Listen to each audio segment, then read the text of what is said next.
Hey everyone, welcome back. It's funny how much we rely on technology these days to track our every move, right? Hmm. Our steps, heart rate, location, even what type of exercise we're doing. It's pretty mind-blowing when you think about it. It really is, and it makes you wonder, with all this data flying around, why can't our diabetes devices just, figure out this whole exercise thing on their own? Right. Why are we still struggling with blood sugar swings during those impromptu workouts? Exactly. So today we're diving deep into this very question. Let's do it. We're looking at a fascinating article from Diabetic, a blog that always has its finger on the pulse of diabetes and tech. This piece is called Exercise, Insulin and Automation: The Challenges. And trust me, the title doesn't even begin to cover it. Oh, I can imagine. I mean, on the surface, it seems so simple. Our smartwatches are already tracking our every move. Shouldn't managing blood sugar during exercise be a piece of cake by now? You'd think so, right? But as the article points out, it's not the tracking that's the problem. The technology for that is already pretty advanced. So what's the missing link then? It's understanding the intricate dance between our bodies, exercise, and how long insulin stays active in our systems. That's where things get really interesting and, let's face it, a little complicated. Okay, so it's more than just telling our insulin pumps, hey, I'm moving, time to cut back. There's this whole other insulin factor at play. Exactly. You see, it all comes down to this thing called insulin on board, or IOB for short. It's a bit of a mouthful, but stick with me. Okay, I'm all ears. Imagine you've just eaten a meal and taken your insulin. Sounds familiar, right? Well, even hours later, a significant portion of that insulin is still actively working in your body, ready to lower your blood sugar.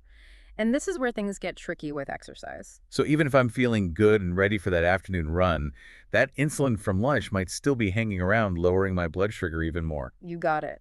And that's why those unplanned workouts can be so unpredictable. The article even includes this really eye-opening graph from some of David Byrne's research. David Byrne, the researcher. Yes, he's done a lot of work in this area, and this graph really brings that whole IOB concept to life. It shows that, depending on the person and the type of insulin they use, you could have anywhere from 10% to get this 50% of insulin from a previous dose still active, even hours later. Wait, 50%? You're kidding. No wonder unplanned exercise can feel like a guessing game sometimes. It's like my body's working against me. I can see why that would throw a wrench into things, especially when those spontaneous workout decisions pop up. Okay, wow, that graph really puts things into perspective. But here's the million-dollar question. If this leftover insulin, this IOB, is the issue, can't these aid systems just, figure that out on their own? They're supposed to be smart. That's the holy grail, But isn't it? And the article does a great job of breaking down the two main approaches researchers are exploring right now: prediction and counteraction. prediction. Is my aid system going to start telling me to hit the gym every Tuesday at 4 p.m.? Because honestly, my schedule is never that consistent. Not quite. It's more about using data, like your past activity and blood sugar trends, to try and anticipate your exercise. So let's say you're a creature of habit and you always go for a run on Saturday mornings. The idea is that your aid system could pick up on that pattern and maybe preemptively adjust your basal rate an hour or so beforehand. So less about fortune telling, more like a really intuitive workout buddy. I like it. But what about this counteraction thing? How does that work? Counteraction is more about real-time adjustments. It's about detecting exercise as it's happening and then counteracting the potential blood sugar drop with, say, tiny doses of glucagon. You know, the hormone that raises blood sugar. Oh, right, glucagon. I always forget about that one. It's like the backup when my blood sugar decides to take a nosedive. Exactly. And with these newer systems, it's like having a finely tuned balancing act right there in your body.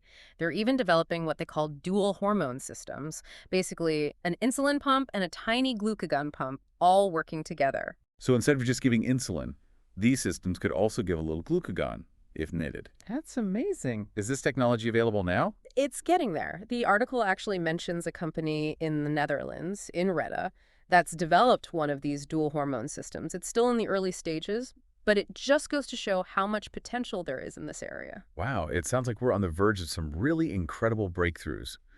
But let's bring it back down to earth for a second. For those of us who use aid systems now and, maybe dream of those spontaneous workouts without constantly stressing about our blood sugar, what's the takeaway here? Should we all just hold off on exercising until these futuristic systems are available at our local pharmacy? It is exciting, isn't it, all this potential? But you're right, we do have to balance that excitement with, well, a little reality check. These technologies are definitely evolving at lightning speed, but they're not quite ready to hit the ground running just yet. So no ditching the trusty glucose tabs quite yet? Not just yet. For now, unplanned exercise still means we need to take some extra precautions. Always having those fast-acting carbs on hand, that's still key. And paying attention to those recent insulin doses, especially before you jump into anything too strenuous or long-lasting, those lingering insulin effects, remember, they're a real thing. It's like that old saying, right? Hope for the best, but prepare for, well, anything. Exactly. And knowledge, honestly, that's your best defense. Understanding how insulin plays with exercise, that's crucial, especially as we navigate all these amazing yet still developing advancements in diabetes tech.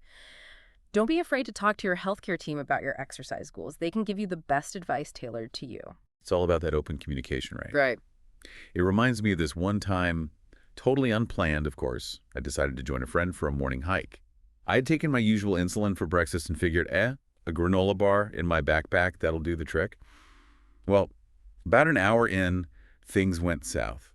Started feeling shaky, lightheaded, the whole 9 yards. Turns out that lingering insulin, it was stronger than I thought. Thankfully, my friend had extra snacks, but it was definitely a good lesson learned. Even with these incredible aid systems, we've got to stay on our toes. Couldn't agree more. It's all about finding that balance, right, between relying on technology and using our own smarts and awareness.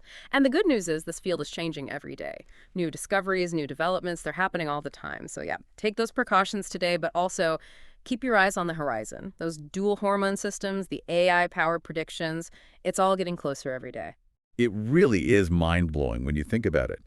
The future of diabetes management is looking brighter than ever. So while we don't have self-adjusting insulin pumps perfectly in sync with our every move just yet, the future's looking pretty incredible. I'm with you on that one. This has been such a fascinating deep dive, wouldn't you say?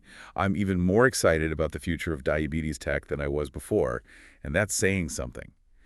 Huge thanks to our expert for breaking down all these complex topics with such clarity and, well, making it fun. Happy to be here. And for our listeners, as you head out on that next walk, run, or maybe even a spontaneous dance party, here's something to ponder.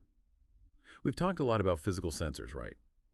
But what about the role of context in all of this? Could our conversations, our locations, maybe even our online activity, those late-night online shopping sprees, could those one day help predict our blood sugar needs?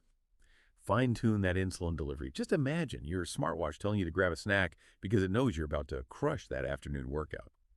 The possibilities are pretty much endless. But until then, keep those sensors buzzing, deep divers, and we'll catch you on our next Dupe Dive.